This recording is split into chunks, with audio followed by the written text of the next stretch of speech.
8ویں جماعت کے طلباء کو یعنی 8ویں جماعت کے طلباء کو دیوالی کی تعطیلات میں ایک ہوم ورک دیا گیا تھا اور ایک پروجیکٹ دیا گیا تھا. دونوں چیزیں بہت زیادہ کارآمد تھی، بہت سوچ سمجھ کر سوالات دیے گئے تھے تاکہ طلباء کو یہ جو ہوم ورک اور یہ پروجیکٹ ہے اس کی مدد سے آگے چل کر میتھمیٹکس یعنی گنت کا استعمال جو روزمرہ زندگی میں ہوتا ہے وہ آسان ہو جائے. تو والد ہونے کی حیثیت سے یا والدہ ہونے کی حیثیت سے آپ کا یہ فرض بنتا ہے کہ پہلے تو آپ اس بات کی جانچ کریں کہ آپ کی بچی نے یا آپ کے بچے نے یہ ہوم ورک اور پروجیکٹ کیا ہے یا نہیں، اور اگر نہیں کیا ہے تو اس کو پیار سے، محبت سے، شفقت سے آمادہ کریں، سمجھائیں، اس کی ذہن سازی کریں کہ یہ ہوم ورک کر لیں.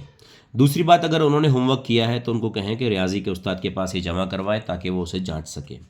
اب ہوم ورک کرنے کا مطلب یہ ہوتا ہے کہ یہ بچے ہوم ورک خود سے کریں. میں اس کے پہلے بھی کہہ چکا ہوں کہ والدین اکثر، خاص طور سے والدہ جو ہوتی ہیں، بچوں کو ہوم ورک خود کرنے کی کوشش کرتی ہیں، وہ نہ کیا جائے. ہوم ورک کرنے کا مطلب ہے کہ بچے کے ذہن پر زور پڑے، وہ سوچنے پر مجبور ہو اور اس سوچ اور ذہن پر زور کی وجہ سے وہ کچھ نیا سیکھے. مدد کرنے کا مطلب یہ نہیں ہے کہ جواب بتا دیے جائے، مدد کرنے کا مطلب کہ ہلکی سی رہنمائی کی جائے. بہرحال، تو جن بچوں نے ہوم ورک کر لیا ہے ان کے والدین سے گزارش ہے کہ وہ کیا جانچ کریں؟ پہلے نام، اپنا نام، ابا کا نام، والد کا نام، سرنیم، یہ سب صاف لکھا ہے یا نہیں، درست لکھا ہے یا نہیں. رول نمبر، اکثر بچوں کو رول نمبر لکھنا نہیں آتا، وہ کاٹ چھاٹ کرتے ہیں، غلط سلط لکھتے ہیں.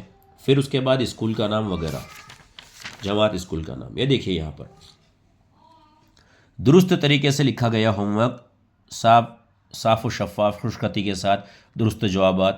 یہ جو طبعی اعداد، نیچرل نمبرز وغیرہ ہے، ان کا استعمال آگے ہر جگہ ہے، جماعت نویں میں، جماعت دہم میں، نہم میں، ہر جگہ. دیکھیے صاف ستھرا ہوم ورک ہے اس بچی کا. دیکھیے ایک ایک چیز سوچ سمجھ کر، کہاں کون سا نظیری زاویہ ہے، کہاں کون سا داخلی زاویہ ہے، انگریزی میں کیا کہتے ہیں، اردو میں. میں اکثر کیا ہمیشہ جو بھی ریاضی میں ٹرمز آتے ہیں، جو اصطلاحات آتی ہیں، ان کو انگریزی میں کیا کہتے ہیں یہ بچوں کو لکھا کر دیتا ہوں، سمجھاتا ہوں، تاکہ یہ بچے آگے چل کر انگریزی میڈیم میں، اگر انگریزی میڈیم اسکول سے 11ویں کریں تو ان کو کسی قسم کی پریشانی نہ آئے. یہ دیکھیے اطمینان کے ساتھ درست جوابات کے ساتھ ہوم ورک ہے. یہ پروجیکٹس ہے، پروجیکٹس میں ان کو بل بنانا، بینک میں پیسے بھرنے کی سلپ، پیسے نکالنے کی سلپ، نوٹوں کا حساب، ٹائم دیکھنا گھڑی میں، یا آن لائن پیمنٹ کرنا، آن لائن ٹرانزیکشن کرنا، یہ سب سکھایا گیا. اس میں کچھ بچوں نے اچھا لکھا ہے، کچھ بچوں کی بہت ساری مسٹیکس ہوئی ہے. میں جتنے بچوں نے میرے پاس پروجیکٹ جمع کروایا ہے، کچھ کو گھڑی میں وقت دیکھنا نہیں آتا تو اس لیے گھڑی کا وقت غلط کیا ہے، کسی کو بل کی ٹوٹل کرنا نہیں آئی. تو یہاں پر بہت ساری چیزیں ہیں، اچھا پروجیکٹ ہے.